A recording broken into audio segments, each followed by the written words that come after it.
Hello Théo, hello Sacha. Bonjour Erwan. Salut Erwan. Bienvenue sur le podcast Flowcast.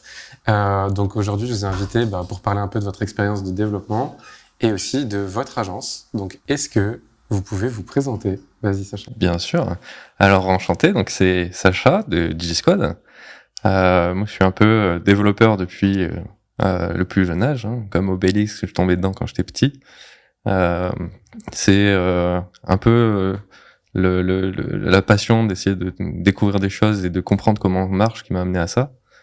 Et puis aujourd'hui, cette passion s'est transformée en un métier qui est passionnant, avec une bonne aventure. Puis on va vous raconter un peu tout ça avec Théo. Yes, vas-y Théo. Donc moi, Théo, ça fait à peu près 15 ans que je suis dans le digital, dans le web. Je fais pas mal de choses différentes. J'ai fait du Flash, j'ai fait du design, et puis je me suis orienté dans le code il y a à peu près une dizaine d'années, parce que il y avait quelque chose de magique. Je travaille pas mal en agence, puis aujourd'hui, je travaille avec Sacha chez DigiSquad. Et voilà, on est un petit collectif, on est 3 et on développe des applications métiers. Et du coup, moi, ce qui m'intéresse principalement, c'est comment vous êtes passé de développeur. On va peut-être commencer par le début, en fait. Comment vous êtes atterri dans le digital. Et après, du coup, on va parler de comment vous êtes passé de développeur à créer votre agence. Donc, qui veut commencer? Vas-y Théo. Comment on devient développeur? Enfin, c'est une question assez vaste. Je pense que déjà, c'est les ordinateurs qui nous y conduisent. Moi, c'est vrai que j'aimais bien l'informatique. J'ai eu la chance très tôt d'avoir un ordinateur à la maison, sous MS-DOS. Donc ça remonte il y a un petit moment. Au début, j'ai utilisé pour jouer parce que quand on est jeune, on sait pas trop, on voit pas autre chose forcément à travers l'outil. Et puis, je pense que ce qui a changé beaucoup de choses par la suite, ça a été Internet. Internet, moi, pour ma part, m'a vraiment fait rentrer dans le monde du développement parce que il y avait les ressources, il y avait l'apprentissage et puis il y avait le web. Le web, ça évolue très vite.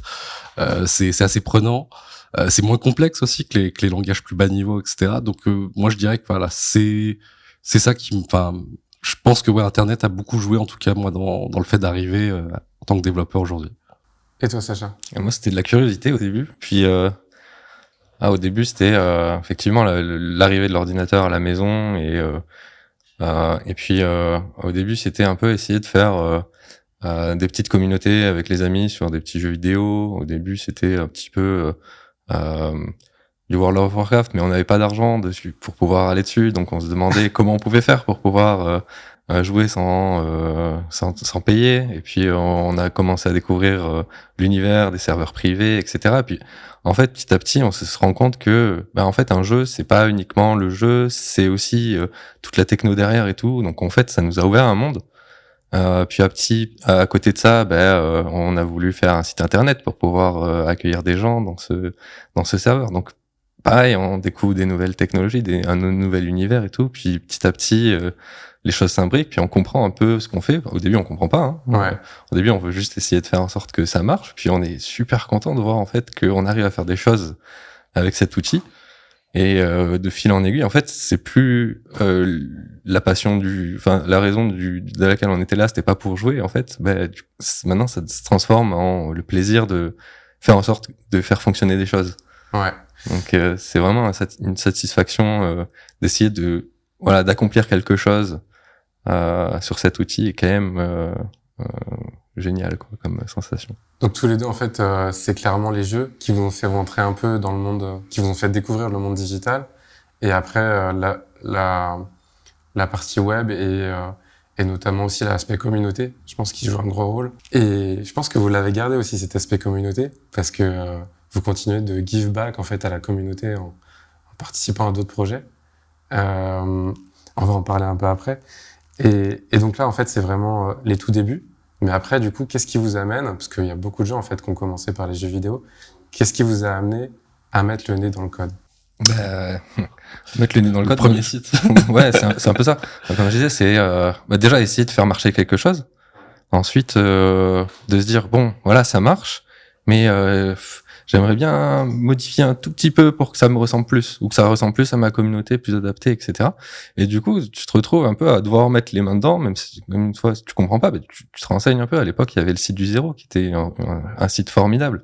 Beaucoup de gens qui sont passés dessus. Ouais. Et ouais, avec les cours de Mathéo. Et c'était énorme parce qu'en fait, ça rendait quelque chose qui était très difficile à appréhender, ou justement qui nécessite potentiellement d'avoir un tuteur ou quelqu'un qui t'explique, parce que à l'époque les ressources étaient vite en anglais ou c'était des documentations très techniques qui sont là pour des ingénieurs, pas pour les gens qui comprennent rien et qui c'est pas super accessible. Et ça a rendu les choses vachement accessibles et mine de rien, avec ces petits morceaux de code et puis les petits besoins, de fil en aiguille, on arrive à faire des choses. Ouais, je pense que l'entourage, là, comme il a dit, ouais, il y a les communautés de jeux vidéo, il y a les clans. Moi aussi, je suis dans une famille de musiciens, donc il y avait pas mal d'événementiels. Et c'est vrai qu'à un moment donné, il y a le fait d'utiliser l'outil, puis de se dire qu'est-ce qu'on pourrait faire avec l'outil. Et je crois que moi, l'entourage, en tout cas, ou les gens qui m'ont encouragé on va dire, à concrétiser des projets. Parce qu'en fait, on sait pas ce qu'on peut faire avec l'ordinateur si on n'a pas forcément une idée ou un but. Et c'est vrai que moi, j'ai eu la chance peut-être d'avoir des projets, que ce soit dans le jeu vidéo ou dans le monde de la musique, qui m'ont permis de concrétiser des compétences et de les tester. Parce que de toute façon, il y avait tout à faire. Je pense que quand tu commences à mettre le nez dedans et que tu fais un petit projet, tu prends conscience de tout ce que tu peux faire avec. Et plus ton projet grossit, ou plus tu fais des projets de plus en plus gros ou plus ambitieux, avec des fonctionnalités qui sortent de l'ordinaire. Et là, tu te dis, ouais, en fait, je peux faire ce que je veux, quoi. Oui, mais voilà, faut avoir un projet, faut avoir un support pour pouvoir justement commencer ça. Et c'est vrai que souvent je vois des gens qui veulent se mettre dans le développement, mais ils savent pas ce qu'ils veulent faire. Et je crois que si on sait pas ce qu'on veut faire, on reste dans quelque chose de très abstrait et très flou qui nous motive pas parce qu'on se dit pas ce qu'on va réussir, en fait. On en a aucune idée. Et comment toi t'as passé cette barrière, du coup, de passer de l'abstrait à dire, ok, j'ai un vrai projet. C'est quoi, c'est ton entourage qui t'ont guidé en fixant un projet précis ou... Alors moi, ça a été très très vite concret côté projet. Par contre, c'était l'aspect technique qu'il fallait que je creuse parce que j'étais pas du tout développeur et puis sur le plan scolaire, c'était pas non plus dingue. Donc à un moment donné, je pense que ouais, il y a une sorte de persévérance avec du résultat. Le web, il y a du feedback sur le web. C'est-à-dire qu'on fait quelque chose, tout de suite, les gens nous disent leur avis. Bon, alors, le début du web, les gens sont très souples et ils sont très gentils. On fait pas forcément toujours des trucs super, mais en tout cas, c'est plutôt motivant. Et toi, Sacha, du coup, comment t'es passé un peu du côté amateur à créer ton propre site, etc., au côté professionnel et pour toi, comment tu situes cette limite, justement, entre amateur et professionnel? Il y a deux choses. Il y a deux choses à séparer, je pense, entre l'amateur et le professionnel. Il y a le premier truc, c'est déjà, est-ce que ça te rapporte de l'argent? Voilà. Déjà, moi, le premier déclic que ça m'a fait, c'était quand j'étais encore sur cette époque des jeux vidéo, de World of Warcraft, c'était inclure des micro-paiements, des petites transactions par Allopass à l'époque, c'était les appels surtaxés. Ouais. Et en fait, ça permettait sur nos serveurs privés d'avoir accès à des objets comme les microtransactions qu'on a aujourd'hui dans les jeux vidéo, mais c'était à l'époque, c'était il y a plus de 10 ans, tu vois. Et en fait, de voir en fait que au début on se dit ça marchera jamais, personne va passer un coup de fil surtaxé pour pouvoir avoir un skin dans un jeu qui est en plus non officiel, tu vois, c'est un serveur privé. Et on se dit bon, ça va jamais marcher, mais en fait on l'avait fait parce que techniquement on s'est dit putain, c'est génial, ça marche quoi. On peut le faire. Ouais, on peut le faire. Et en fait, du coup, on l'a balancé, et puis on s'est rendu compte que ça marchait.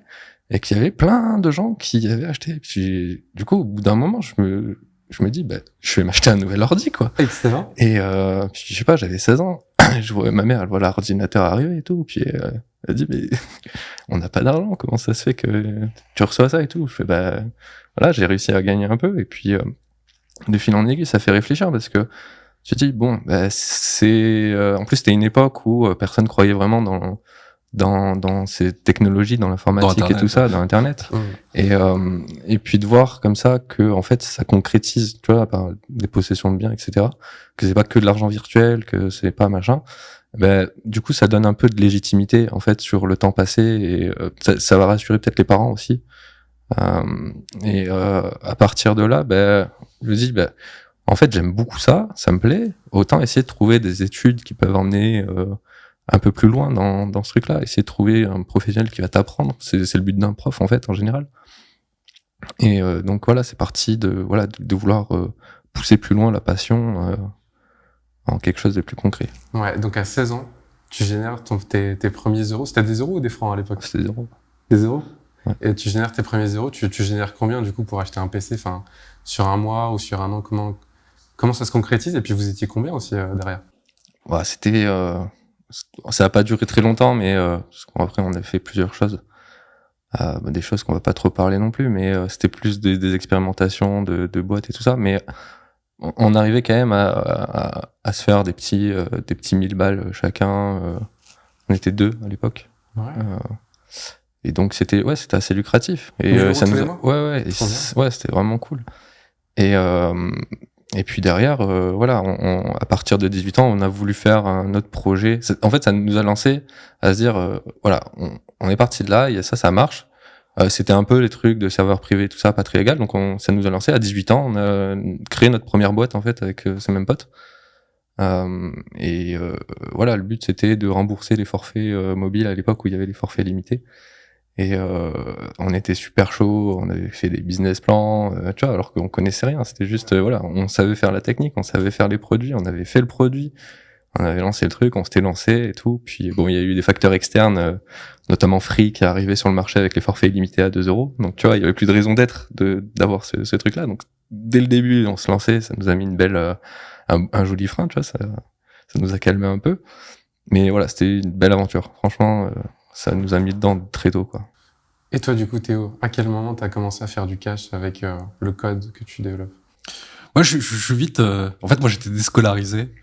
Ah ouais? Donc voilà, À quel âge ouais, vers fin de troisième, quoi. J'ai vraiment arrêté. Puis vraiment, les dernières années, je les ai passées avec, on va dire, ouais, en faisant des courriers histoire qu'ils me gardent parce que mon père savait pas trop quoi faire. Mais donc c'était le début d'Internet. Moi, pour moi, en fait, quand je me suis mis, mon objectif déjà c'était de travailler. Donc j'ai plus d'abord cherché à acquérir la compétence que forcément faire des projets. J'ai fait des projets dans l'événementiel où j'ai pu déclencher des inscriptions, des choses comme ça. Mais c'est vrai que déjà de revenir dans le circuit, puis surtout de me dire, à la base, je pensais pas que j'étais employable. Et donc de rentrer en agence, en fait, ça a été vraiment mon premier sujet où en fait je suis rentré dans une agence qui faisait du e-commerce, qui faisait des sites en location, et ça marchait très très bien. Ils vendaient pas mal de projets. Et c'est vrai que au début je suis arrivé vraiment comme une sorte de contrat de professionnalisation à l'époque, et ça m'a très vite mis dans le bain en fait, parce que être avec des gens qui sont dans cet univers-là, qui ont plus d'expérience, t'apprends des choses. Et moi, ça m'a donné envie de creuser des technologies, et c'est comme ça que ça m'a mis un peu sur les rails. Voilà, je dirais que le point un petit peu de bascule dans ma vie vis-à-vis de ça, c'est qu'à un moment donné, j'ai eu le choix entre bosser dans la sécurité ou devenir web designer. C'était très bien payé dans la sécurité, et j'ai choisi web designer parce que bon, il y avait, ça me plaisait, quoi. Ouais, par passion. Et quand tu dis sécurité, c'était sécurité informatique ou Non, sécurité, agent de sécurité. Wow, ok, ouais, vraiment rien à Donc voir. rien à voir. Ok. Et alors du coup, donc vous commencez à faire du cash un petit peu, enfin sur des projets, que ce soit dans une boîte ou même en entreprenant. Et après, à quel moment vous vous rencontrez tous les deux pour créer votre agence? Comment ça s'est passé? Il y a une dizaine d'années, moi j'ai rejoint une agence sur Montpellier, j'avais envie de changer un petit peu d'endroit, j'étais de Paris, etc. Et je suis arrivé dans une agence qui s'appelait Calliope. Et voilà, et du coup on a bossé ensemble dans cette agence. C'est là qu'on s'est rencontrés. Lui était déjà c'était là depuis 2-3 ans. Voilà, il a fait pas mal de temps, et on n'était pas du tout sur les mêmes projets, mais tout de suite ça a match. On allait manger le midi, etc. Et on parlait de technologie, d'IT, les actus de la semaine. Cool. Et du coup, c'était quoi un peu votre premier projet? Enfin, comment vous vous êtes dit, on va basculer, on va créer une agence ensemble, on quitte notre taf? Juste un truc qu'on n'avait pas dit, mais c'est vrai qu'on n'avait pas bossé ensemble à Calliope, mais on avait quand même réussi à se démerder, à avoir un projet ensemble. Parce qu'à l'époque, on travaillait sur Easy Publish, ça s'appelait. C'est Calliope qui était très bien placé dans cette technologie-là. C'était des grosses usines à multisites, un truc gros énorme. CMS, voilà, de contenu. Pour des clients grands comptes, etc. Et puis en fait, ils avaient déjà un CMS qui était très complet en termes de features. C'était un truc écrit en PHP, bonne usine. Et on s'était retrouvé déjà sur la problématique de l'expérience utilisateur des contributeurs sur ce truc-là. Puis on s'était dit, mais en fait, il y a moyen de rechanger ce truc-là, juste au moins de faire une façade pour que ce soit au moins agréable à utiliser et qu'on se retrouve pas avec tous les problèmes de saisie qu'on se retrouve tout le temps. Enfin, c'était des trucs vieillissants, alors qu'on avait vraiment les moyens de créer un truc bien, quoi. Et on avait commencé à réfléchir un peu sur ce projet, puis on avait voulu le porter. Bon, ça n'a pas été fait, mais voilà, ça avait commencé déjà à cette époque-là à vouloir collaborer sur des trucs un peu plus sexy, on va dire, côté utilisateur, côté UX. Ok.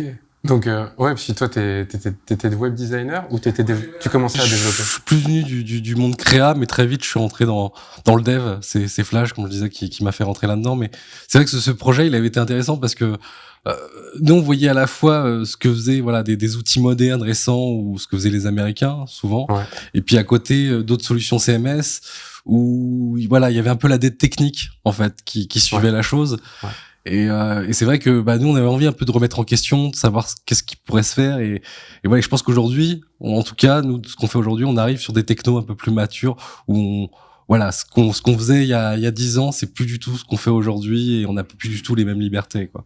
Vous vous retrouvez ensemble dans la même boîte, vous décidez de créer votre boîte ensemble, mais là du coup vous êtes 2 développeurs, designers. Comment vous faites pour pour trouver vos premiers clients? Il y a une longue aventure. Ouais, c'est pas parti directement de la boîte. On n'a pas quitté la boîte pour pouvoir monter notre agence, pas du tout. En fait, on est parti chacun pour 2 raisons différentes. Puis, tu vois, le temps qui fait que, voilà. Et puis, en fait, au bout d'un moment, on a chacun eu de notre côté notre petite expérience en auto-entrepreneur ou autre sur différentes missions. Et puis, au bout d'un moment, Théo m'a recontacté. Vas-y, je te laisse. Non, c'est vrai qu'en fait, il y a eu une phase où on s'est lancé un petit peu. Enfin, moi, je suis passé freelance, etc. Sacha, c'est un peu pareil. Et puis, on a commencé à monter une boîte de notre côté chacun. Moi, j'étais sur un projet sur la musique. Sacha, il travaillait sur un projet de sport.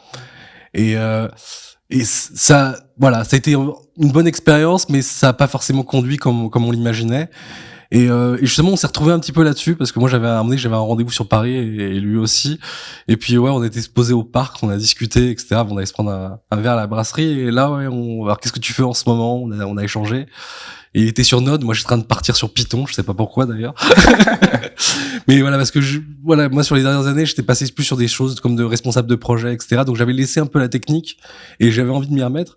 Et voilà, et c'est vrai que ça a été ce point de contact. Il a été ouais, vraiment intéressant parce que il m'a redit ce qu'il faisait. Il me disait ouais, je fais plus de PHP parce que lui il était sur PHP à l'époque et il était passé sous Node, donc JavaScript. Ouais. Et voilà, et c'est vrai que ça a été un petit peu ça. Moi, je me suis remis dessus. Il y a une techno qui a pas mal matché de notre côté où on testait un petit peu notre côté et on s'est recontacté parce que notre projet décollait pas et on s'est dit ouais, si on essayait de faire quelque chose. Et surtout, moi, j'ai eu un contact en fait qui était dans le bâtiment, qui voulait faire un projet applicatif, une sorte de Deliveroo du BTP où l'idée c'est de livrer des artisans, des chantiers, etc. avec de l'équipement. Et du coup, ça a été un petit peu ce projet, ça a été un peu le point d'accroche pour lancer quelque chose ensemble. Et comment tu l'as trouvé ce premier lead, ce premier client? Alors, la prospection commerciale chez moi, c'est assez énigmatique, on va dire. Non, j'ai du réseau, j'ai des contacts, donc il y a des choses des fois qui se passent.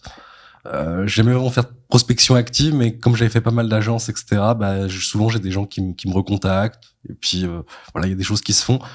En tout cas, je pense que c'est sûr que le réseau, ça a une importance. Ouais. Donc toujours essayer de garder une bonne image tout au long de ta carrière.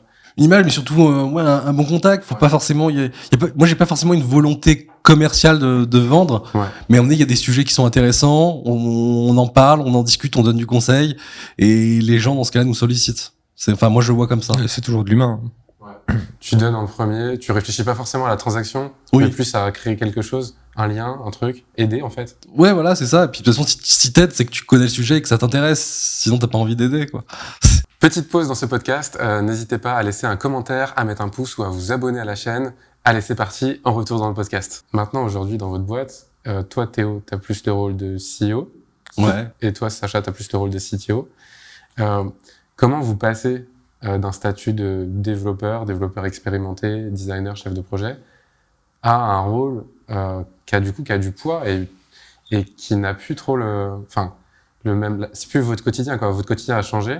Alors, c'est vrai comme c'est pas vrai, c'est-à-dire que tu dois toujours un peu te gérer dans ta vie sur ton projet, même professionnel quand t'es salarié, etc., gérer un peu tes tâches et tout. Non, après, c'est plus par rapport vraiment les ambitions, les choix de projet, etc. Les décisions que tu vas pouvoir mettre. Moi, je sais que bon, dans les anciennes équipes où j'ai pu travailler, on avait déjà une énorme autonomie. Donc déjà, ça forge un peu sur cet aspect-là. Après, effectivement, il reste toute la partie multi-casquette. Tu vas faire du démarchage, etc., de la gestion, beaucoup de choses que d'habitude tu fais pas. Mais au final, c'est un peu comme tout. Si demain tu ouvres un restaurant, tu vas devoir le faire. Donc, au final, c'est plus le fait de se lancer. De toute façon, t'as pas tout ça. Enfin, ça s'apprend. Ce sont des choses qui s'apprennent sur le tas. Tu vois, faut pas avoir peur de faire des erreurs. De toute façon, faut en faire. C'est comme ça qu'on apprend. Ouais, c'est important. Voilà. Ça, les erreurs. Les erreurs. Si vous vous plantez, vous recommencez. Quoi. C'est ça. Et voilà. Ouais. Et toi, du coup, Théo, est-ce que tu as senti un gros changement entre quand tu étais salarié et quand vous avez créé? Le temps de travail, il augmente. Ouais. Ça, c'est-à-dire que voilà, les week-ends disparaissent. Non, après, on essaye on veut être une boîte où tout le monde code. On est trois. Il y a Driss chez Jouadi qui nous a rejoint, qui est UX designer, qui nous a rejoint d'ailleurs sur ce projet de BTP. Donc, en fait, très vite, notre équipe s'est formée et le fait de travailler ensemble a pu savoir si ça matchait entre nous. Donc, c'est déjà, il y avait ce rapport-là. Et ensuite, nous vraiment, on essaie de rester une boîte de développeurs. Alors, on sait pas si un jour, si on recrute un comptable, est-ce qu'il devra développer ou non, on sait rien encore. Mais voilà, c'est vrai qu'on veut que ça reste présent partout et pas justement. Moi, j'ai regretté un petit peu cette phase où, quand je faisais de la gestion de projet, de partir sur Excel et de plus jamais revenir dans le code. Et je pense qu'à un moment donné, quand on s'affranchit trop loin de la technique, surtout dans le monde d'aujourd'hui, en fait, ça devient plus des outils. On est instrumentalisé en fait par ces outils. Donc les comprendre un minimum. Je pense que c'est important et puis de toute façon c'est passionnant quand même à suivre parce qu'ils sont quand même beaucoup moins bridés qu'avant. On a du choix quoi. Ouais, mais comme tu l'as dit, c'est passionnant. C'est une question de passion aussi. Ouais. Ça peut être chronophage. Hein. Ouais. Et là aujourd'hui, du coup, depuis ce premier projet, combien de clients vous avez aidé à peu près? Est-ce que vous avez des chiffres à partager? On a une 30aine de clients environ. Waouh. Voilà, donc sur différentes choses parce qu'on fait à la fois des projets sur mesure et puis on fait aussi des produits et puis on a aussi de la contribution dans de l'open source. Yes. Alors du coup, on va parler de ces trois aspects-là parce que donc moi j'ai découvert avec vous en fait un business model que je connaissais très peu, voire je le connaissais pas du tout. C'est le fait de pouvoir justement proposer des produits, créer des produits sur des plateformes comme ThemeForest ou d'autres. Et même vous avez créé votre propre plateforme parce que en tant que développeur, moi j'imaginais pas qu'on pouvait créer un produit de A à Z et réussir à le vendre pour aider à d'autres développeurs. Est-ce que vous pouvez parler un peu de ça? Comment c'est venu? Qu'est-ce que c'est? Parce que là je l'ai dit mais très brièvement. Et puis comment vous l'avez construit au fur et à mesure pour en faire une vraie source de revenus aujourd'hui quoi. Qui veut commencer? En fait, pour la petite histoire, c'est vrai que Driss, on l'a rencontré lui, il avait déjà cette activité-là quand on a. C'est lui qui a initié le truc, voilà. on peut le dire. Bien sûr. Il avait déjà cette activité-là quand on s'était rencontrés. Et puis, donc justement, après avoir fait ce premier projet ensemble, on a décidé de continuer à collaborer ensemble, donc de merger son activité et la nôtre. Et du coup, en fait, l'aspect des thèmes, c'est vraiment quelque chose qu'on a plus ou moins tous déjà expérimenté dans notre métier, c'est-à-dire que effectivement avoir un squelette de site pour pouvoir aller plus vite, parce que nous on veut se focus sur le produit, pas le site ou pas machin, tu vois. C'est vraiment tu vois, gagner du temps et c'est toujours l'aspect de librairie en fait, que ce soit de source fermée ou source ouverte, c'est toujours voilà, quand quelqu'un a écrit du code, ça te permet toi de ne pas l'écrire, donc d'aller plus vite. Et du coup en fait, le travail que Driss faisait nous a beaucoup plu en fait. Et puis du coup on a voulu vraiment mettre un peu la barre un peu plus haute et se dire bon, effectivement il y a toujours ces thèmes qui sont là. C'est toujours le travail minimum, tu vois. Nous, ce qu'on veut, c'est en plus apporter notre expertise qu'on a eu dans nos expériences professionnelles pour pouvoir ensuite proposer des thèmes de bonne qualité professionnelle sur ces plateformes. Et en fait, ça marche parce que vu qu'on a un bon regard sur les choses, les gens font confiance à ce qu'on fait, et puis ils se rendent compte, même si derrière ce sont des experts qui regardent le code, ils se rendent compte que ce soit quelque chose qu'ils peuvent utiliser dans leur développement quotidien. Donc, avec beaucoup de retours comme ça, tu vois, ça crée de la confiance. Et cette confiance, elle est vachement importante en fait pour nos thèmes, parce que vraiment, on produit quelque chose pour que les gens n'aient pas à remettre les mains dedans. Tu vois, c'est un peu comme on aime bien le dire, on est des gens qui créent des pioches dans l'époque de l'arrivée vers l'or. Et aujourd'hui, il y a tout le monde qui va aller miner son propre or, donc aller développer son propre site, monter son propre business. Nous, voilà, c'est le but, c'est d'aller offrir des outils à ces gens pour pouvoir le faire mieux, plus vite. Donc voilà, il y a cet aspect thème, et il y a aussi le deuxième aspect aussi qui est l'open source. C'est-à-dire que nous, on s'appuie beaucoup sur ces outils-là, donc ça nous paraît normal de contribuer aussi en retour pour pouvoir aussi parler que les gens soient à mesure de pouvoir vérifier eux-mêmes avant d'acheter, par exemple, ou qu'ils puissent reconnaître en fait que notre travail est de bonne qualité. Donc on est encore dans le donner avant de recevoir en fait. Ouais, toujours. Et Évaluer avant de recevoir, la version d'essai. aussi, ouais. C'est un peu comme les démos quand les jeux vidéo, tu vois. Ouais. Et toi, du coup, Théo, comment tu vois la chose par rapport au template? Est-ce que justement, tu peux nous parler de l'aspect plutôt économique aussi? Alors, voilà, moi, c'est vrai que le thème tel que je le connaissais, moi, je venais plutôt d'agences de communication, et dans ces milieux-là, le thème, il est vu de manière très négative. Souvent, il est même descendu ou décrié sur le plan qualitatif, et c'est vrai que, et en même temps, en contrepartie, en agence de communication, on peut très bien se retrouver à faire des maquettes ou des thèmes qui sont très très coûteux pour un client et qui justifient pas forcément quelque chose de pertinent. Donc il y avait un peu, voilà, en travaillant avec Driss, en voyant ce qu'il arrivait à faire graphiquement, on avait envie un petit peu voilà, d'uniformiser deux mondes, c'est-à-dire d'avoir quelque chose de visuel, mais en même temps qui puisse satisfaire des développeurs comme lorsqu'on utilise des librairies d'UI. Ça représente combien de pourcents l'aspect économique, parce que vous avez deux business models. D'un côté, vous créez des produits que vous vendez, donc qui sont des thèmes, des templates, et de l'autre côté, vous créez des produits un peu en mode forfait. Donc des entrepreneurs viennent vous voir pour développer des solutions, des fois des premières versions, des fois pour aller plus loin. Qu'est-ce que vous priorisez? C'était ça en fait, tu me parlais de priorité tout à l'heure. Qu'est-ce que vous priorisez entre les deux? Pourquoi? Et ça représente combien en fait ces deux activités? Donc les thèmes, en fait, c'est un peu un moyen pour nous d'avoir une variable de temps ajustable. C'est-à-dire que il y a beaucoup d'agences ou de collectifs qui sont contraints un petit peu de vendre tous leurs jours à l'année. Et ça, c'est une vraie problématique, parce que déjà, faut être capable de les planifier. Ça force à choisir certains projets, d'autres qu'on peut pas choisir, etc. Et nous, on a envie de choisir déjà nos projets. Donc, les thèmes, c'est un petit peu un moyen pour nous déjà de combler un petit peu le temps, et de choisir à un moment donné, de se dire, est-ce qu'on choisit de travailler sur des thèmes et de faire des produits, est-ce qu'on choisit de contribuer, ou est-ce qu'on choisit de faire un projet client. Et c'est vrai que c'est à ce niveau-là aujourd'hui qu'on a plutôt une souplesse sur le calendrier en fait, et c'est plutôt de ça qu'on utilise. La part de chiffre d'affaires, elle dépendra de la période, parce qu'il y a forcément des fois des projets qui vont être plus rentables. On continue à faire des projets clients, et puis on aime l'aspect projet parce qu'on aime aussi faire du back-end. Les thèmes, ça reste du front principalement. Donc c'est aussi une carte de visite vis-à-vis de ce qu'on fait, mais voilà, je dirais que ce qui nous plaît le plus en tout cas, c'est de pouvoir ajuster notre roadmap sur les activités qu'on a envie de faire dans notre collectif.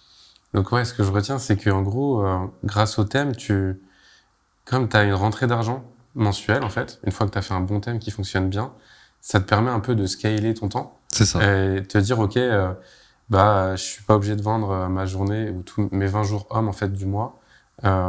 J'ai déjà une rentrée d'argent, donc je peux faire un petit peu, pas ce que je veux, mais choisir ce que je veux faire, en fait. Oui, puis je suis pas au chômage technique aussi. Ouais. C'est-à-dire que si j'ai rien à faire, si j'ai des choses à faire, je peux faire des thèmes, je peux lancer un produit, etc.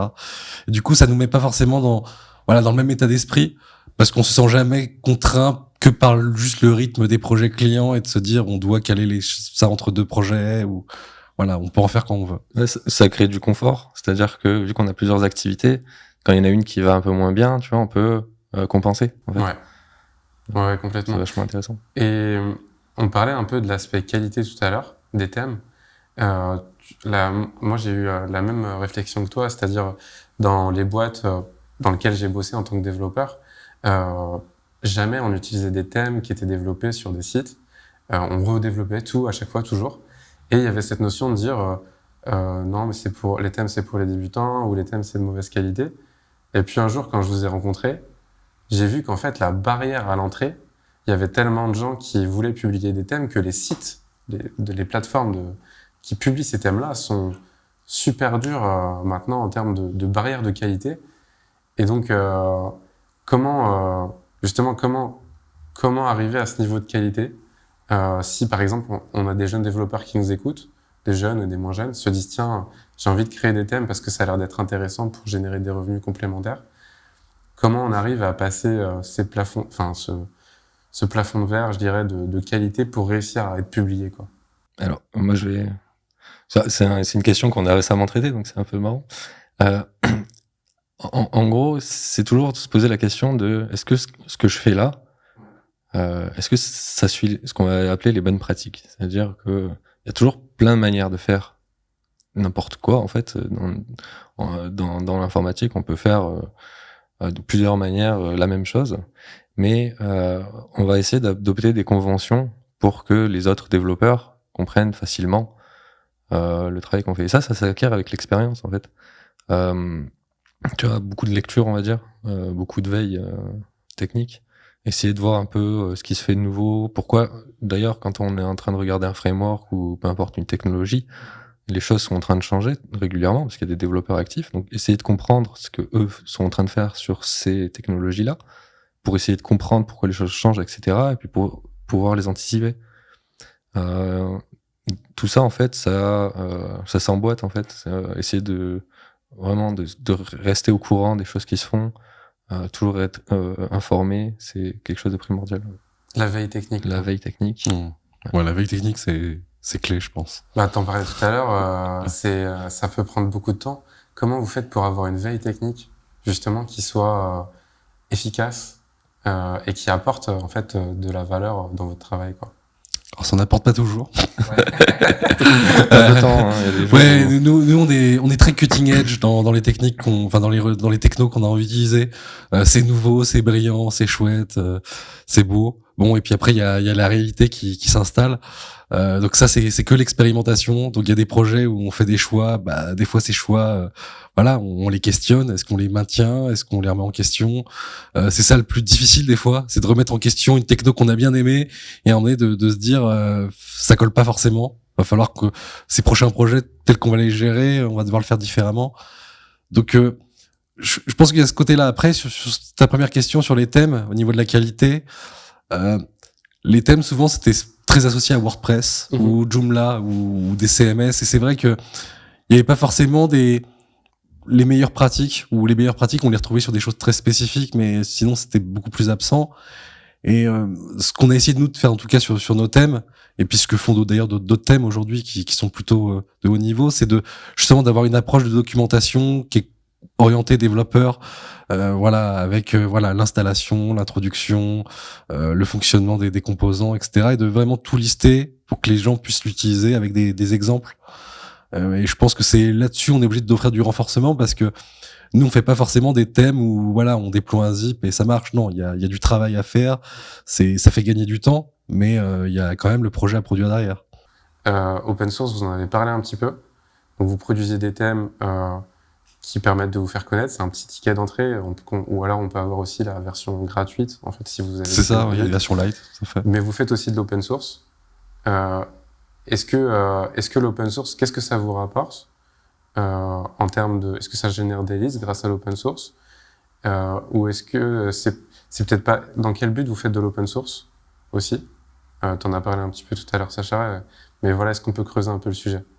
Il y a deux choses. C'est déjà quand t'arrives à te confronter à un problème avec une librairie open source et que t'as deux solutions en fait pour résoudre ton problème. C'est soit tu recrées le code et tu fixes le problème, voilà. Ce que beaucoup de gens font au final parce que c'est une solution assez efficace qui marche.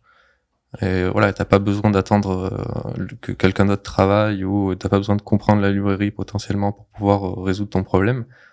Mais sinon, la deuxième option, c'est améliore le produit que t'es en train d'utiliser. Donc ça, voilà, c'est le premier truc. Réussir à améliorer les choses que tu utilises pour pouvoir te débloquer toi-même, en fait, c'est la première raison. Ça contribue, ça permet de continuer à utiliser cet outil-là, et puis ça corrige le problème pour les autres. Mais au-delà de ça, il y a un peu aussi de la conviction. Hein. C'est essayer de partager ce que tu fais pour que une autre personne puisse le réutiliser de même manière à ce que toi, quand t'as trouvé une des librairies, tu dis putain j'avais un problème et tout, ah trop bien, celle-là elle le fait, ça corrige mon problème. T'as envie aussi de provoquer cette sensation chez quelqu'un d'autre. Et voilà, c'est du partage en fait. Tu vois, essayer de donner sans attendre en retour. Et après, t'as aussi quand même essayé de trouver un peu de reconnaissance auprès de tes pairs. C'est-à-dire que si tu vois que t'as fait un truc qui est utilisé, ça te réconforte en disant ce que j'ai fait, c'est bien. Tu vois, c'est utile. C'est utile et ça marche. Tu vois, ça. Mais après derrière, tu pourrais aussi te dire, voilà, je le laisse open source, ça me sert. Parce que moi j'en avais besoin, mais potentiellement demain t'as une autre personne qui peut se dire tiens c'est nickel, mais j'ai le même besoin mais un petit truc en plus. Et puis lui il améliore ton propre truc. Donc tu vois c'est donnant. Et puis voilà, donc c'est quand même. Puis du coup tu rencontres d'autres développeurs, tu vois, tu t'échanges sur les manières de faire. Et ouais franchement c'est vachement plaisant cet univers là d'échange. De discussion autour du code, etc. C'est génial. Oui, ça repose d'abord sur quand même une grande part de kiff ou de plaisir avant tout. C'est pas quelque chose, ça n'a pas le premier élément qui commercialement va changer la donne. C'est plutôt sur la durée, je pense. Ça renforce. Ouais, et puis surtout quand t'es en télétravail, en remote ou freelance, tu vois, t'es dans ta bulle en fait. Ouais. Et travailler en équipe, c'est vachement enrichissant. Et du coup, travailler dans des petites équipes qui sont indépendantes, c'est ça l'open source, en fait. C'est, voilà, quand t'as un petit package, peu importe, une librairie, tout autour, t'as une communauté qui se forme, t'as des gens qui discutent autour de ça, etc. Donc, voilà, ça. D'un point de vue organisation, je trouve, l'open source, c'est le télétravail plus, quoi. Parce que c'était avant qu'on conceptualise le télétravail, je trouve. Et aussi, c'est des gens qui sont de cultures différentes, de nationalités différentes, qui parlent des langues différentes, et qui arrivent autour d'un projet à appliquer les mêmes règles, en fait, à avoir la même philosophie. Et je trouve que en termes de, justement, gestion d'humains, des fois, il y a des équipes, même des boîtes qui écrivent des valeurs, etc. Mais comparé à un projet open source qui est mené à bout, c'est bidon, quoi.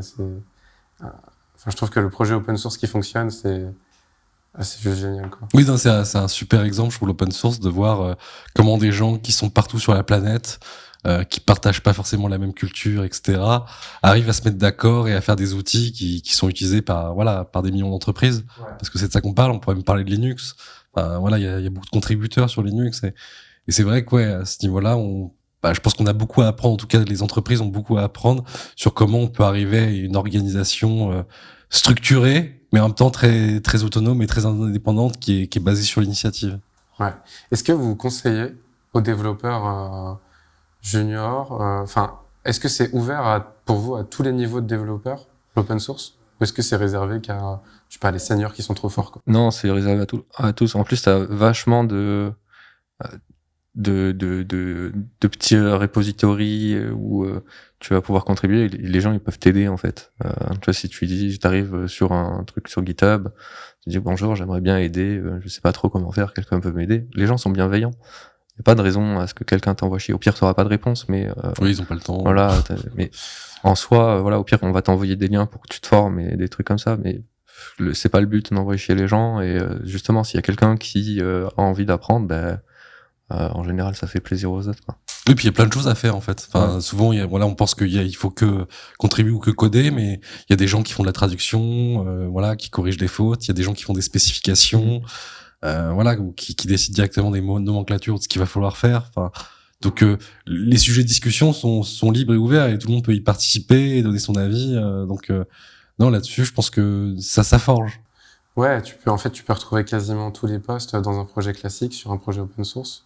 Juste, t'as moins de questions de délai et de budget. Mais ouais, donc c'est top. Et je pense que t'apprends beaucoup de choses aussi sur un projet open source. Bah ouais. Des bonnes pratiques en fait que tu connaissais pas forcément et que. Puis il y a un autre truc aussi à dire avec l'open source, c'est que l'open source, l'idée, c'est faire la meilleure chose. Tu vois, c'est faire en sorte de faire la chose le mieux possible sans contrainte. C'est-à-dire qu'il n'y a pas la contrainte financière. Souvent, dans des autres cas, ce qu'on va faire, c'est il y a une contrainte de temps, de budget, peut-être de périmètre fonctionnel aussi. Tu vois. Et alors que dans l'open source, le client, c'est nous-mêmes. Tu vois, il n'y a pas de maîtrise d'œuvre, etc. C'est nous qui disons, voilà, on a besoin de ça, faisons-le. On discute, il y a une table ronde. Enfin, des fois, non, tu vois, ça dépend un peu de. Il n'y a pas de c'est très libre. C'est très libre, tu vois. Ouais. C'est le temps que tu peux donner, en vrai. Voilà. Et du coup, en fait, cette approche-là, tu te dis, voilà, j'écris du code pour qu'il soit lisible par d'autres développeurs. Du coup, tu essayes d'écrire le code le plus lisible possible. Donc, tu vois, on revient à ces fameuses bonnes pratiques. Et voilà, c'est ça qui permet aussi d'avoir des bonnes compétences aussi, c'est d'échanger de cette manière-là. Vraiment, pour les développeurs. Aujourd'hui, du coup, vous passez combien d'heures par semaine à faire de l'open source? On n'a pas forcément des plannings. Enfin, on va plutôt avoir des phases de calendrier dans l'année où, voilà, on va se dire, là, pendant 2-3 mois, on fait de la création de contenu, là, on fait de l'open source, là, on travaille sur la marketplace. Donc, ça va plutôt être, on va avoir plutôt une gestion du temps en mode projet plutôt qu'une gestion du temps en mode calendrier. Okay. Voilà, parce que c'est là où on arrive à mieux s'investir sur quelque chose. Je pense pas qu'on pourrait. Enfin, ça nous arrive des fois de faire l'exercice, parce qu'on n'a pas le choix. Mais je pense que quand on jongle sur trop de choses à la fois, on perd beaucoup de temps. Ouais, donc encore une fois, on revient au fait que votre modèle économique de base, qui est d'avoir créé des thèmes, vous permet d'avoir cette liberté d'être flexible en fait et de choisir votre cible pendant un mois ou plusieurs semaines, de travailler sur un sujet particulier. Je reviens un petit peu en arrière. Bien sûr. On parlait tout à l'heure de la veille techno. J'ai retrouvé ma question. La veille techno. Et des fois, du coup, vous faites des veilles techno, vous trouvez des trucs sympas, vous les utilisez dans votre projet. Et on se dit, en fait, ah mince, c'était peut-être pas le bon outil. Ou alors, ça va pas servir. Ou alors, ça va pas être du tout bien adopté. C'est-à-dire que vous allez créer un thème sur une techno, mais en fait, cette techno n'intéresse personne. Ça nous arrive tout le temps. Ça vous arrive tout le temps, même encore? Bien sûr. En fait, tout évolue tout le temps. Donc, le seul moyen de savoir si c'est quelque chose de bien, en plus de lire, c'est d'expérimenter. Et le meilleur moyen pour expérimenter, c'est des cas réels. Tu vois? Donc, en soi, la techno, je vais parler de framework, par exemple, utiliser React ou Vue. En soi, si le client n'a pas une équipe définie, etc., qui a des impacts organisationnels autour de ça, pour lui, que ce soit en React ou en Vue, il verra pas. Puis c'est pas vraiment une question à se poser dans le sens où le but, c'est le métier. Tu vois, il faut que ça marche. Il faut que ça marche, que ce soit maintenable, que machin, etc. Et toutes ces frameworks et tout ça, c'est notre popote à nous pour que on puisse s'assurer d'arriver à ces besoins. Et en fait, pour pouvoir dire celui-ci est meilleur que celui-ci, ou on fait ce choix parce que si ou parce que ça, on est obligé d'expérimenter pour pouvoir avoir un avis objectif en fait sur les choses. Donc souvent effectivement on utilise nos projets internes pour pouvoir faire des expérimentations, puis des fois cette expérimentation ça se passe super bien, on se dit putain ouais c'est génial, on va utiliser ça pour un client et et pour un client, deuxième client, puis au bout du troisième on se dit et dans ce cas-là en fait l'autre a été mieux par exemple, tu vois. Donc c'est toujours de l'apprentissage continu et voilà. Puis le besoin qui peut changer selon les clients. Ouais. On se rend compte que souvent, on se rend compte que cet outil-là, il est super, mais il est super pour faire ça. Ouais. Il est pas super pour tout faire. Parce que bon, l'outil magique qui fait tout, voilà, on l'attend, mais il n'existe jamais. Et c'est quoi votre dernière pépite que vous avez découvert là, sur ce mois de mars, février-mars? La stack parfaite en ce moment, c'est, j'ai envie de dire, Nux qui a fait un excellent travail. Et puis, faire un petit peu du Supabase derrière. Voilà, ça c'est. Ouais. Donc Supabase, ouais, c'est assez puissant. On est sur Directus aussi. Ça dépendra toujours. Voilà, nous aujourd'hui, ce qu'on voit en termes de back-end et de front, nous on aime beaucoup Nuxt parce qu'on aime beaucoup ce qui est fait autour et puis surtout la développeur expérience. Donc vraiment comment on l'utilise. Moi en tout cas, j'aime bien. Après, il y a aussi le côté back-end, il y a plus de choix, et c'est vrai que les choix ils vont être différents entre est-ce qu'on fait des projets où c'est du contenu, est-ce qu'on fait du projet où c'est de la data, et c'est vrai que c'est ça qui va quand même différer, parce que à un moment donné il faut proposer aussi un outil que le client peut potentiellement manipuler. Ouais. Et puis surtout, comment va être la contribution? Est-ce que c'est une équipe? Est-ce que c'est deux équipes? Est-ce que c'est la même équipe qui va derrière s'occuper du site, etc. Est-ce qu'il va y avoir une équipe marketing? Ce sont des workflows, Ouais, enfin, il y a beaucoup de choses. Et justement, du coup, tout cet aspect-là, on est en dehors presque du cercle du développement. C'est vraiment comment vous gérez un projet, en fait, et comment vous le cadrez pour être sûr que ce que vous allez produire, ça répond aux besoins d'utilisation. Ça, c'était... C'est une vraie question parce que je sais que Théo, tu me disais, en plus, il y a la façon dont tu cadrais avant, quand tu étais en agence, et comment vous cadrez aujourd'hui. Il y a un monde, et aussi surtout la façon dont vous produisez aussi, elle est complètement différente. Ça, je pense que c'est très important de partager comment vous faites.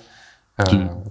Ouais, mais ce que j'allais dire, c'est, ça me rappelle la phrase d'un prof informatique là, qui était, c'était son cours d'introduction de la première année, et il disait, vous de toute façon, vous allez voir dans votre métier, on va venir vous demander des voitures rouges, voilà, et le client va repartir avec un tracteur vert. Et tout ça, c'est voilà, ça va être votre problème au quotidien, c'est d'essayer déjà de comprendre ce que le client veut, parce que lui-même ne le sait pas en général. Ouais.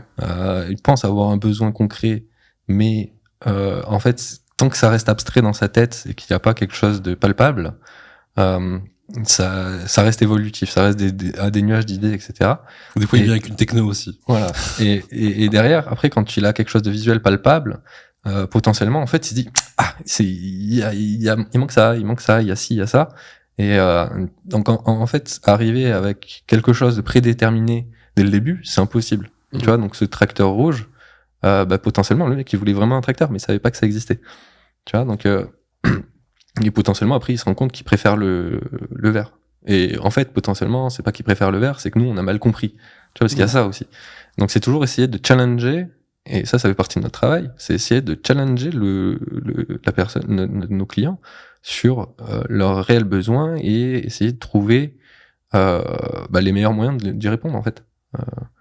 C'était un autre truc qui venait je crois que c'était de Berkeley, ou de Stanford, c'était un problème. On disait souvent, il y a par exemple une mairie qui essaye de faire quelque chose pour répondre à un problème commun, c'est-à-dire, je sais pas, par exemple, les problèmes de réparation des routes, par exemple, dans une ville.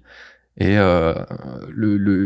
les gens qui s'occupent de réparer ces routes, ils commencent à faire un état des lieux, comment est-ce qu'on travaille, comment on saisit ces trucs-là, et puis ils se rendent compte de faire un besoin, de se dire, voilà, en fait, ce qu'il nous faut, c'est un Excel automatique. Et en fait, en leur remettant sur le papier leurs besoins, on se dit, mais c'est quoi votre besoin? C'est d'essayer de détecter tous ces petits trous. Et est-ce que vous avez vraiment besoin d'Excel? En fait, non. Tu vois, c'est essayer de se dire, est-ce que vos outils que vous connaissez déjà aujourd'hui, est-ce que c'est bien ça que vous avez besoin? Ce serait pas une autre manière de réfléchir au problème qui permettrait en fait d'améliorer complètement tout le process et d'enlever du coup vos problématiques que vous avez aujourd'hui avec ce process, vos outils, etc. Ouais, je pense que c'est ça le premier défi, en fait, c'est de comprendre la réalité. Comprendre la réalité, c'est compliqué parce qu'il y a la réalité du client, il y a la réalité que le client nous façonne par rapport à ce qu'il croit qu'on comprend. Parce que aussi, il se dit, ils sont pas du métier, donc il explique. Donc, on essaye toujours de dire, nous, on comprend pas votre métier, expliquez-nous vraiment, parce que c'est comme ça que ça marche. Et du coup, donc ça, c'est la première étape, c'est vraiment d'avoir, nous partager le maximum. Et puis après, la chose qu'on faisait peut-être pas forcément avant, ou que j'ai pas eu l'occasion de plus faire en agence, c'était vraiment une capacité à itérer. C'est-à-dire que les plannings, les prévisions, c'est très chouette, mais dans la réalité, c'est rarement suivi. Et on passe beaucoup de temps, en fait, à alimenter tout ça. Et je pense que le client, lui, il veut surtout voir son projet avancer, et il veut que ça avance dans la bonne direction. Donc, nous, on va plutôt, partir sur des phases d'itération où on va évaluer le besoin à chaque retour. On va faire des démos. On pense que la démo testable que l'utilisateur peut tester, palper, c'est concret.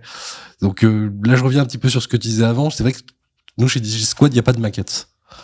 Il y a pas de, on n'utilise pas Photoshop. Pourquoi? Parce que nous, on estime que c'est un travail qui est jetable.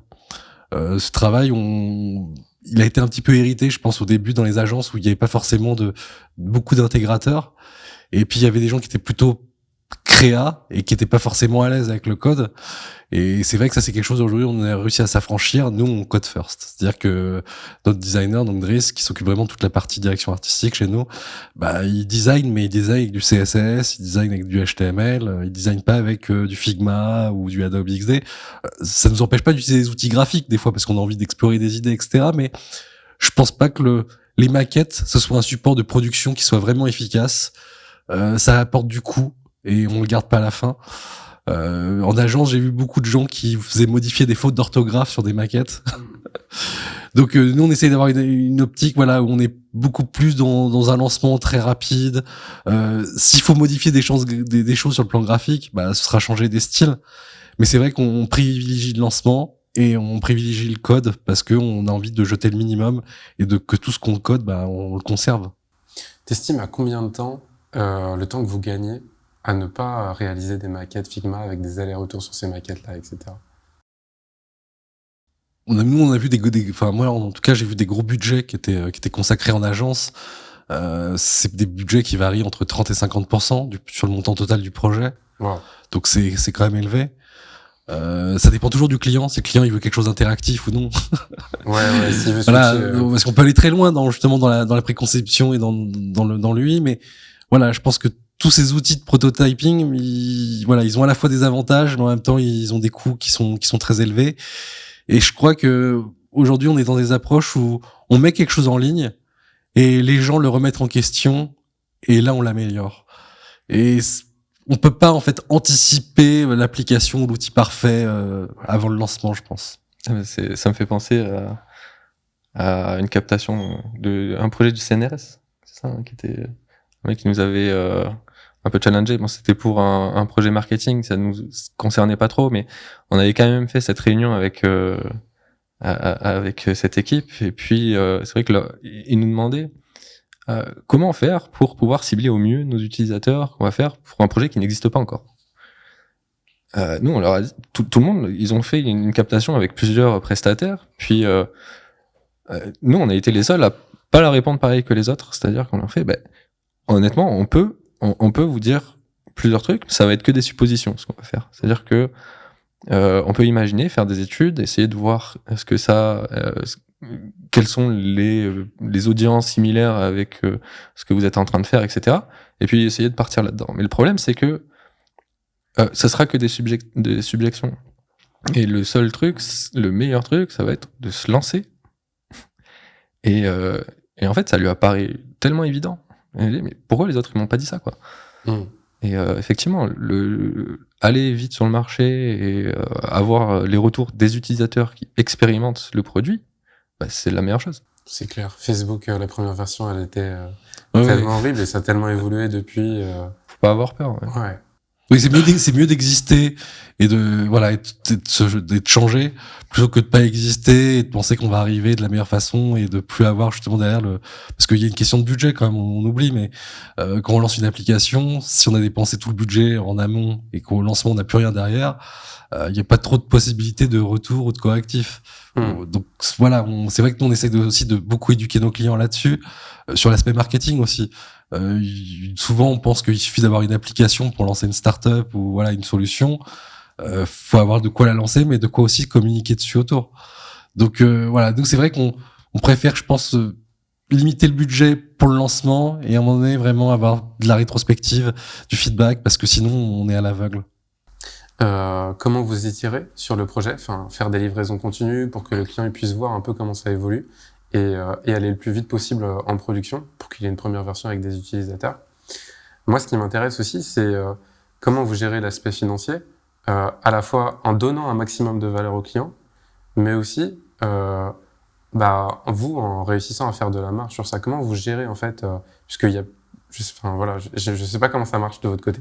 C'est impliquer le client, beaucoup impliquer le client dans le processus, avoir beaucoup de transparence avec lui sur les avancées, etc. Et inclure au maximum ses retours. C'est-à-dire que, par exemple, je vais laisser un peu plus Théo définir sur le sujet, mais vu qu'on avance de manière itérative, potentiellement, les choses changent en plein milieu. C'est-à-dire que les besoins, le client, il voit un truc et puis il se dit, en fait, ce que j'avais demandé, c'est pas forcément ça, je vois que c'est mieux de faire partir comme ça, etc. Donc, nous, on chiffre les choses en démarrage en fonction de ce qu'il nous dit, mais ça nous empêche pas de rechiffrer ces différences en plein milieu des sprints, et puis de dire au client, ben voilà, c'est ça change ci, voici par rapport au prévisionnel, est-ce que ça on le fait, est-ce qu'on le fait pas, c'est un peu des Lego au final. Ok. Donc dès qu'il y a une nouvelle chose qui arrive, une évaluation qui change, vas-y. Ouais, on met à jour. Après, déjà, voilà, faut comprendre deux choses. C'est qu'il y a le projet en forfait, et puis il y a le projet au temps passé. Le client préférera toujours le forfait parce qu'il a envie de connaître la facture, et les développeurs préfèrent au temps passé parce que ça reflète la réalité. Donc, on va dire que quand on fait du forfait, c'est un petit peu une addition entre ces deux choses. Voilà, parce que faut quand même avoir évalué le bon temps en amont, et ça arrive qu'on fasse des erreurs. Donc ça c'est le plus grave, et je pense qu'aujourd'hui, nous, pour vraiment être sécurisés, on a tendance déjà à pas forcément chiffrer tout le scope. C'est-à-dire que des clients qui viennent avec des projets à rallonge où il y a vraiment trop de choses, je dis on fait un premier lot parce qu'on est capable d'avoir une frontière entre ce qui est facilement réalisable et puis d'avoir une idée du volume, et la suite, quand on y verra plus clair, là on sera capable de la facturer, mais on s'engage pas forcément sur des choses trop pointues ou trop avancées sur du forfait. Ça, c'est vraiment la première chose. Ensuite, comme il l'a dit Sacha, on itère et on implique beaucoup de clients. Donc le client est conscient du travail, il est conscient aussi des compromis. Il y a des compromis des fois techniques, le fait que parmi il y a des workspaces sur un projet, puis qu'on se retrouve en fait à gérer et à séparer dans différentes bases de données. Si on prend un projet fonctionnel, ça c'est des choses qui vont impacter forcément la suite du projet, parce qu'il va se retrouver avec une fonctionnalité en moins, avec peut-être aussi une architecture plus robuste. Donc on essaie toujours de tenir informé le client dans le compromis, de le faire rentrer dans la technique. Ça demande de la pédagogie. Parce que s'il comprend pas, il se demande juste si on n'essaye pas de le surfacturer. Donc nous, c'est cette partie-là vraiment sur lequel on mise. Et puis après, quand on fait une démonstration, on essaie quand même d'avoir le wow effect de la part du client. Quand il teste, c'est fluide, ça marche. Et du coup, ça le rassure beaucoup, parce que on fait comprendre à un moment donné que c'est mieux d'avoir un peu moins fonctionnellement, mais un très haut niveau de qualité, plutôt que d'avoir beaucoup et que ça soit bancal et que ça tienne pas. Donc ça, on arrive très vite à l'instaurer, et le client le comprend que c'est généralement dans son avantage. Et t'as parlé d'un truc, t'as utilisé le mot estimation. Ça, c'est un problème à la fois à l'échelle micro. Je vois au sein d'une équipe de développement, des fois juste estimer une tâche qui dure un jour et en fait qui va durer 1,5 ou 2. Mais en fait, à l'échelle d'un projet, finalement, mis bout à bout, c'est 50% en plus, quoi. Et pareil, estimer tout un projet de but en blanc sans avoir fait l'effort de tout découper et de tout noter, c'est super compliqué parce que y a beaucoup de zones de flou. Donc vous allez prendre peut-être une première partie que vous allez maîtriser. Mais comment vous faites? Tu m'as dit que tu faisais encore des erreurs, mais comment vous faites pour justement réduire au maximum la marge d'erreur, en fait, entre ce que vous estimez et le temps que vous allez passer en réalité? Déjà, quand même, on informe le client quand même qu'il comprenne que le forfait est quand même une surfacturation qui est logique, parce qu'on est obligé de prendre la sécurité sur les éléments de recette, sur la phase de debug, etc. Et ce qu'on essaye aussi de plus en plus d'instaurer, c'est un petit peu pas le niveau de qualité, mais je dirais le niveau de finition. Un petit peu comme les options qu'on peut avoir sur une voiture, parce que, en fait, quand on veut faire les choses très très bien, on peut mettre des quantités de temps astronomiques. Je veux dire, en termes d'interactivité, sur le fait de comment ça sauvegarde les éléments d'écran, etc. Comment on a aussi de l'accessibilité avec des balises ARIA.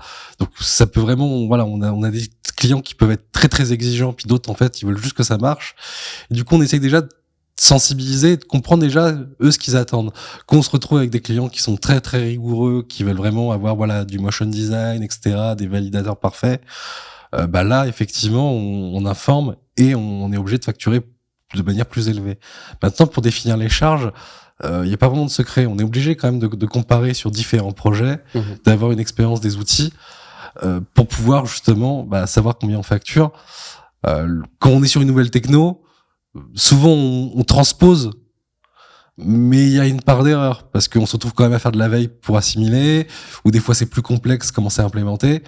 Donc là encore, il y a une part d'expérience avec justement l'idée d'affiner toujours et de trouver justement le prix optimal, quoi. Ok. Sacha, tu voulais rajouter quelque chose? Non, c'était un seul mot que Théo a déjà dit, c'est l'expérience. Ouais, l'expérience de chiffrage, je pense que c'est très dur. Ouais. Tous, de combien de temps tu vas faire ça?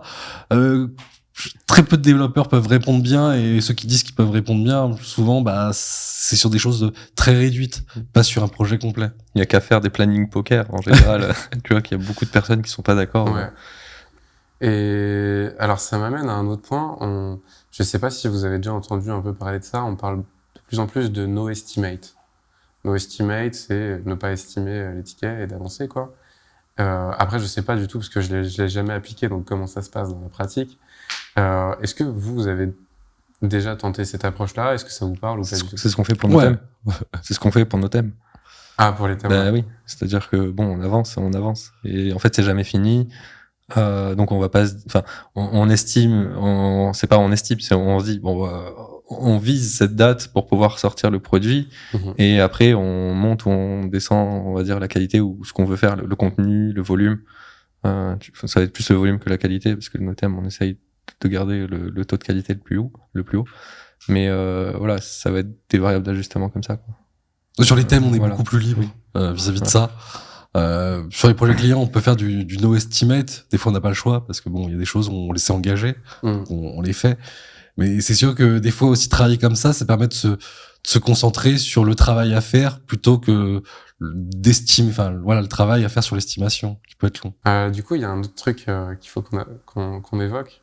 Là, aujourd'hui, vous avez parlé de 3 personnes. Enfin, vous êtes 3 dans votre agence à temps plein, enfin 3 fondateurs.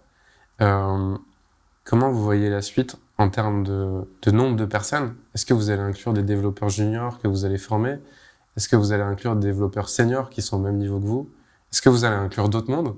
Ou est-ce que le but, c'est peut-être que de rester que 3 et de faire le maximum à 3? Comment vous voyez les choses par rapport à ça? C'est un peu particulier. On veut pas grossir, à devenir un super monstre, à plus connaître les gens. On aime bien avoir la capacité de connaître, de communiquer ensemble.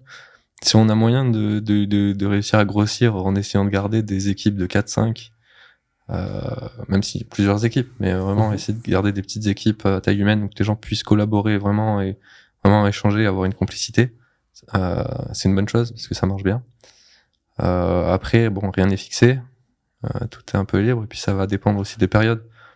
Mais on va dire que avoir travailler avec des seniors, c'est génial, tu vois, ça coûte cher.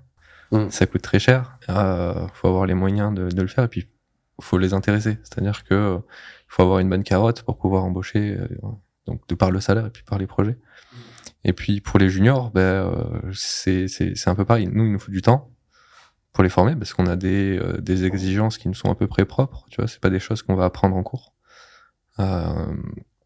Mais justement, c'est des choses qu'on aime bien parce que justement nos technos elles sont à peu près, elles sont comme disait Théo tout à l'heure très cutting edge, donc il faut être motivé, il faut être passionné, etc. Et nous cette passion là, on aime bien la transmettre, tu vois, parce que c'est notre passion, donc on aime bien en parler. Après, c'est toujours pareil, c'est question de trouver des gens passionnés. Non, aujourd'hui, on n'a pas forcément de stratégie de recrutement sur la durée ou autre. On cherche des gens impliqués. Aussi, il y a une conviction peut-être sur la manière de travailler aussi aujourd'hui où voilà, l'engagement, on a l'impression qu'il est lié beaucoup au projet. Et nous, c'est vrai qu'on a une approche où on a un petit groupe. Et je pense que cette approche-là, la dupliquer, donc faire des squads, on s'appelle DigiSquad, et c'est un principe assez important parce que voilà, on peut directement leur confier des projets, ils peuvent s'incarner dessus, etc. Donc nous, sur la durée, on va voir nos possibilités de recrutement, mais elles vont se faire progressivement avec des gens qui aiment d'abord l'aspect projet, qui ont une phase d'entrepreneuriat, on va dire, en termes de mode de pensée. On a testé différents partenaires, etc. Puis on collabore des fois avec des freelances, ça nous arrive. Donc sur ce chapitre-là, on se donne le temps. On sait qu'on préfère avoir quelqu'un qu'on met un an à recruter, si besoin, plutôt que de se dire on doit demain recruter 3 ou 4 personnes supplémentaires. On ajuste nos projets clients par rapport aussi à nos capacités de production. Donc on se donne le temps. Moi, je crois aujourd'hui que le travail, il arrive quand même dans une grosse mutation. Les gens, ils ont plutôt envie enfin en tout cas, nous, ce qu'on avait envie d'avoir dans notre collectif, c'était le fait de travailler d'où on veut, quand on veut. Et donc ça demande d'être autonome, d'être transversal. Il y a pas mal de choses qui arrivent, notamment avec l'intelligence artificielle. Donc pour pas être trop en concurrence, je pense qu'il faut développer des compétences assez larges. Nous, on s'est retrouvés à faire pas mal de choses sur ce sujet, que ce soit sur l'aspect commercial, le marketing, l'infra. Enfin, il y a plein de choses qu'on maîtrisait pas forcément. Et ça, effectivement, ça va être un petit peu la composante de nos objectifs de recrutement. Ok. Donc, si je comprends, l'ambition, elle n'est pas forcément de faire un énorme chiffre ou de créer une billion-dollar compagnie, mais plus de se retrouver entre passionnés et de continuer sur cette ligne-là, peu importe après. C'est pas parce qu'on est une petite équipe qu'on vise pas des gros chiffres. C'est pour donner un exemple, c'est l'équipe WhatsApp. WhatsApp, une toute petite équipe, 10 personnes qui sont arrivées très loin. Hein. Instagram, ils ont commencé à 12. Voilà. Non, mais c'est pas question de commencer, c'est une question de combien de temps ils ont tenu à une très petite équipe. Et voilà, WhatsApp, ils ont... Oui, c'est un très bel exemple, ouais. Ok. Et du coup, alors vous, votre ambition et votre objectif... C'est la question de scaler, en fait.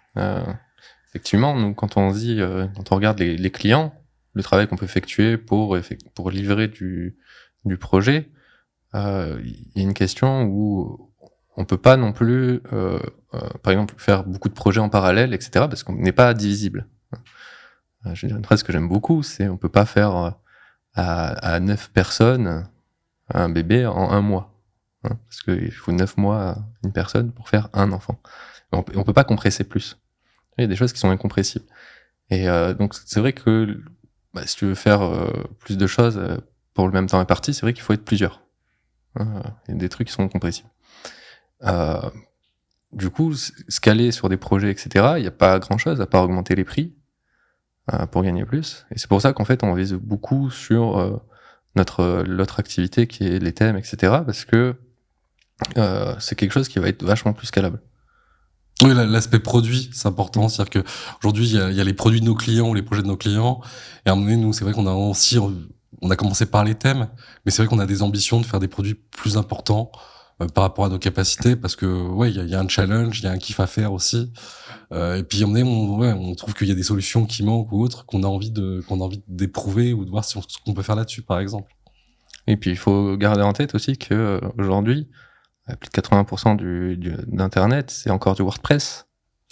Et pas grand monde a encore envie de faire du WordPress. C'est quand même une technologie qui survit encore beaucoup aujourd'hui parce que il y a beaucoup de business derrière. Hein, ça marche. C'est-à-dire que n'importe quelle personne qui ne connaît pas les technos, etc., c'est un choix qui va se paraître naturel parce que c'est un peu dans le commun des gens en se disant je veux monter un site, je peux ouvrir un WordPress, j'ai pas besoin de savoir coder, je vais acheter un thème, bim, j'édite dans une zone admin, clic, il y a des tutos un peu partout sur Internet. Donc les gens ont une certaine autonomie sans avoir de compétences et ça représente énormément de parts de marché.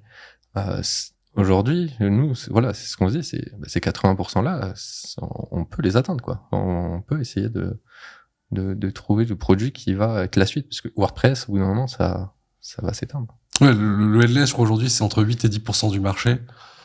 Donc, ce qui définit un petit peu le web réactif ou applicatif. C'est très léger. Et on pense effectivement que les architectures à base d'API qui permettent de rendre aussi le web interopérable, donc de pouvoir vraiment automatiser des choses de manière possible, surtout, c'est quelque chose qui est amené à évoluer. Et nous, c'est sûr qu'on a en tout cas l'ambition de participer à cette transition. Cool. Et si vous devez donner... Est-ce que vous avez fixé un objectif pour 2023 sur ce type de projet, justement, ou essayer d'aller taper une part de marché ou un chiffre d'affaires? Ce serait quoi? On a des nouveaux marchés à aller explorer, en fait. On sait très bien que ça va être très prometteur et que ça va être des gros leviers de croissance, on va dire, qui va vraiment nous ouvrir des portes. Aujourd'hui, nous, on est fixé dans certaines communautés et voilà, aujourd'hui, on vise en fait la plus grosse communauté qui va être React, qu'on n'a pas encore mis trop les mains dedans. Mais voilà, c'est aussi aller là où les gens sont, c'est un peu notre et puis leur proposer des outils adaptés à leurs attentes. Et puis il y a aussi là, c'est l'aspect partenaire. Je vais pas forcément parler directement de cet aspect-là parce qu'il y a des choses qui sont en train de se faire, mais en tout cas, il y a d'autres écosystèmes de technologie qui ont besoin d'avoir des thèmes. Et nous aussi, on s'intéresse, voilà, à ces sujets-là pour proposer à un moment donné, du contenu sur d'autres écosystèmes au-delà de Nuxt, sur des solutions qui sont peut-être plus accessibles pour les utilisateurs. Là, on va parler typiquement de solutions qui sont low-code ou no-code. Ok. Et donc, vous allez construire des thèmes pour eux? Pour construire des thèmes sur ce genre de support, effectivement, que ce soit sur de l'e-commerce, je pourrais donner un exemple. Par exemple, Shopify, il y a un écosystème de templates. Voilà, et ben on peut proposer, justement, l'idée serait potentiellement de proposer des thèmes sur Shopify ou d'autres socles similaires. Ok. Voilà, ou même des thèmes qui arrivent avec des petites fonctionnalités pour écrire des blogs ou des trucs comme ça. Donc là, on arrive un peu sur la fin du podcast. Il y a toujours des questions un peu identiques que je vais poser. Aujourd'hui, avec votre expérience, comment vous définissez un bon développeur? La patience. La patience, beaucoup de patience. Puis la capacité de se remettre en question, de remettre en question son travail. Savoir sortir de sa zone de confort. Voilà, pas avoir peur. Ouais, la curiosité, moi, La j'ajouterais. curiosité, ouais. Parce que qu'on est expérimenté, c'est bien de rester curieux quand même. Ouais, y a un truc qu'on n'aime pas trop, c'est les gens qui se disent je suis développeur Symfony, Nuxt. Non, enfin aussi il faut apprendre les langages, faut apprendre un peu les systèmes qu'il y a autour, Internet, toute cette culture en fait. Pas être bridé à Être trop cantonné sur un seul sujet. ouais. Aimer ouvrir le capot pour comprendre derrière comment ça marche, qu'est-ce qui se passe. Ouais. Ouais, c'est important. Avoir un peu l'état d'esprit hacker. Ouais, c'est Ouais, complètement à ça. mort, je pense. Ouais. Ça, c'est important. Ça revient un peu, du coup, justement, c'est la boucle, en fait, puisque vous avez commencé, enfin, toi, Théo, Sacha t'en parlait au début, le fait de créer un serveur justement qui est pas forcément un serveur officiel, etc. C'est un peu ça aussi. Ouais, complètement. Ok. Et si vous aviez un conseil, ou plus qu'un conseil, à donner aux jeunes développeurs qui démarrent, Qui démarrent ou qui veulent démarrer. C'est pas pareil. Ah, c'est quoi la différence? Qui veulent démarrer, souvent, ils sont un petit peu dans le flou et ils cherchent le langage. En fait, ils s'attachent plus à la techno ou à regarder des tutos, mais sans forcément pratiquer. Et moi, c'est vrai que, je pense que c'est qu'en forgeant qu'on devient forgeron, et je pense que le code, c'est un petit peu pareil, où, à un moment donné, faut se prendre un projet, même si, voilà, on va voir le commerçant en face, on lui propose un truc bidon, peu importe, mais pouvoir s'incarner sur un sujet où on va devoir, rendre des comptes à quelqu'un qui attend un livrable. Et ça, je pense que ça nous responsabilise et on se retrouve on n'a pas le choix de résoudre les problèmes et d'y arriver, quoi. Donc, je pense que ça met une pression plutôt positive pour arriver à faire des choses. Ouais, quand t'as un objectif, surtout quand il est pour toi.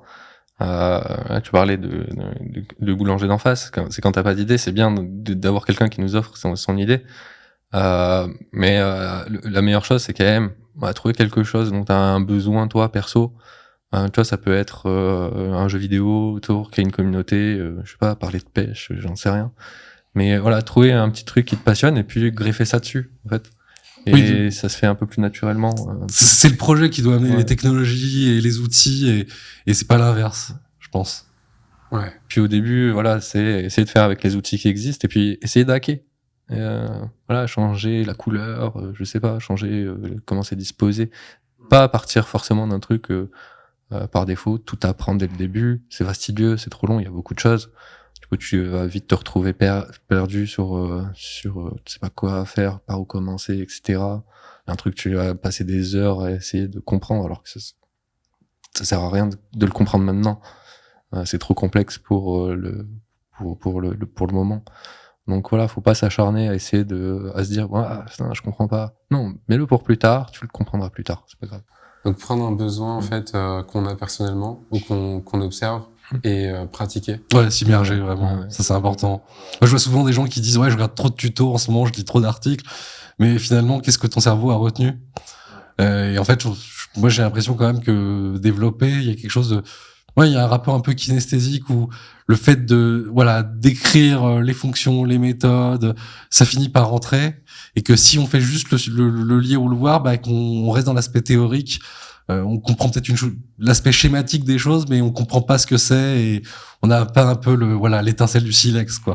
C'est ça qu'il faut trouver. Ok. Bah écoutez, Théo, Sacha, on est arrivé à la fin de ce podcast. Bah, merci à Norman de nous avoir invités. Ouais, c'était Derrière, cool. il y a un truc qu'on n'a pas parlé, votre plateforme du coup, pour retrouver tous vos produits, comment elle s'appelle? CSS Ninja. .io. Ok, ça marche. Bah merci beaucoup Bah, les gars. merci. Très bonne Merci journée. beaucoup, Erwan. Bye.